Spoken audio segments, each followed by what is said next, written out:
বিসমিল্লাহির রহমানির রহিম।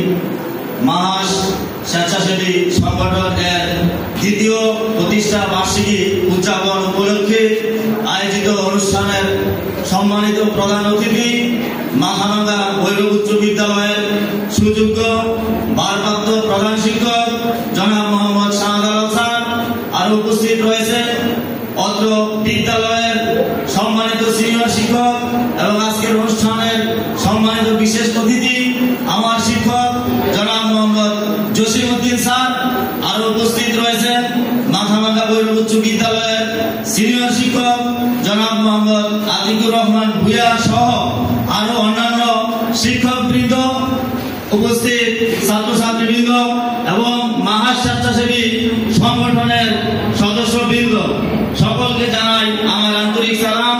আসসালামু আলাইকুম ওয়া রাহমাতুল্লাহি ওয়া বারাকাতুহু। আমি এখানে উপস্থিত হয়েছি মাহাস স্বেচ্ছাসেবী সংগঠনের লক্ষ্য এবং উদ্দেশ্য সম্পর্কে দুই চারটি কথা বলার জন্য।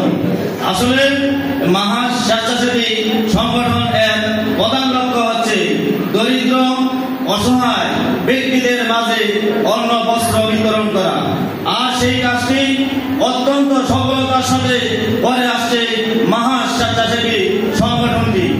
আপনারা জেনে অত্যন্ত খুশি হবেন যে এই সংগঠনটি প্রতিষ্ঠা করার পরে এই মাহাস স্বেচ্ছাসেবী সংগঠনের সদস্যবৃন্দ তারা বিভিন্ন কর্মসূচি অর্থাৎ রক্তদান কর্মসূচি থেকে শুরু করে তারা গত রমজান মাসে একটি মাদ্রাসার মধ্যে ইফতার মাহফিলের আয়োজন করেছিল।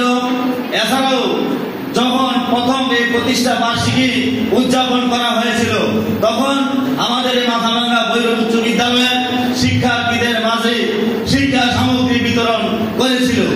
এছাড়াও তারা বিভিন্ন অসহায় ব্যক্তিদের মাঝে সহযোগিতা করে আসছে এবং তার জলাঞ্জলি প্রমাণ আজকেও আমাদের এই মাথাভাঙ্গা ভৈরব উচ্চ বিদ্যালয়ের শিক্ষার্থীদের মাঝে শিক্ষা সামগ্রী তারা বিতরণ করবে।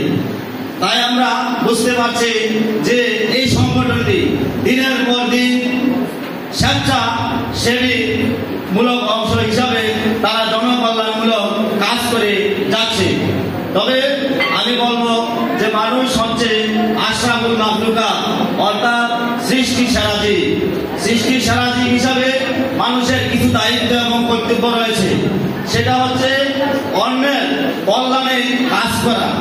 আমি যদি আপনাদেরকে একটা উদাহরণ দিই তাহলে এই বিষয়টি অত্যন্ত সুন্দরভাবে ক্লিয়ার হয়ে যাবে।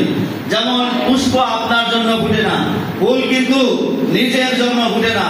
তা যেমন একটা গোলাপ ফুল ধরেন, এটা ফুটছে, এটা সুঘ্রাণ চারদিকে ছড়িয়ে ছিটিয়ে যায়, সেখানে মানুষ বা অন্যান্য প্রাণী থাকলে সেই গোলাপ ফুলের ঘ্রাণটি তারা অনুভব করে থাকে।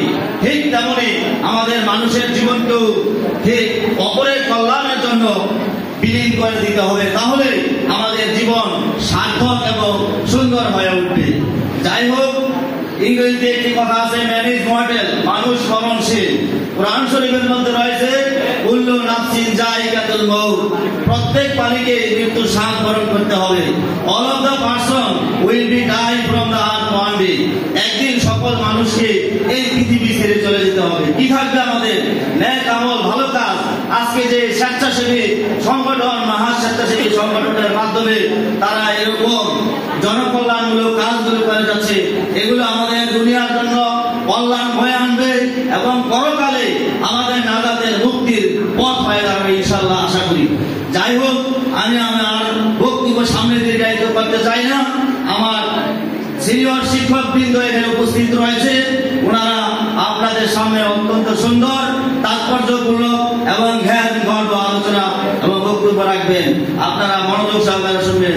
যাই হোক, আমি আর সামনে আমার বক্তব্য দীর্ঘায়িত না করে সকলের সুস্বাস্থ্য এবং দীর্ঘায়ু কামনা করে এবং আজকে এই মাহাস স্বেচ্ছাসেবী সংগঠনের দ্বিতীয় প্রতিষ্ঠা বার্ষিকী উদযাপন উপলক্ষে যে অনুষ্ঠানটি সেটা যাতে সার্থক এবং সফল হয় সে দ্বারা প্রত্যয় ব্যক্ত করে আমি আমার